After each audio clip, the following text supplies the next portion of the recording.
धेरैजनालाई चाहिँ यो घिरौलाको तरकारी मिठो लाग्दैन भनेको सुन्छु कि म छक्कै पर्छु। घिरौलाको तरकारी त मिठो हुनुपर्ने, किन नमिठो लागेको होला।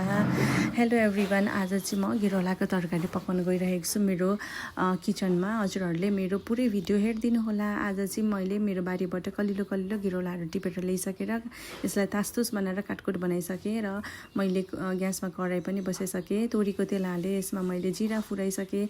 काटेर राखेको आलुलाई पनि मजाले रातो हुन्जेलसम्म म एकछिन चलाएर यसलाई रातो बनाउन गइरहेको छु।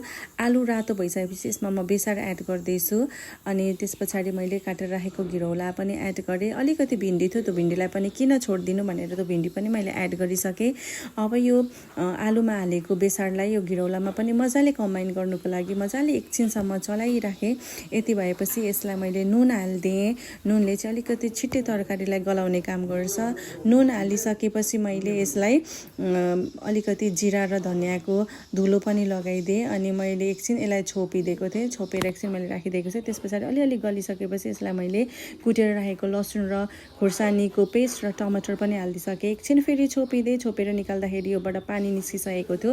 यो घिरौला चाहिँ मिठो बनाउनको लागि चाहिँ योबाट निस्केको पानीलाई सानो सानो आगो बनाएर एकदमै मजाले पकाएर यसको पानीलाई चाहिँ मजाले सुकाउने हो भने चाहिँ घिरौला एकदमै मिठो बन्छ। त्यस पछाडि मैले यसलाई फेरि छोपिदिएँ।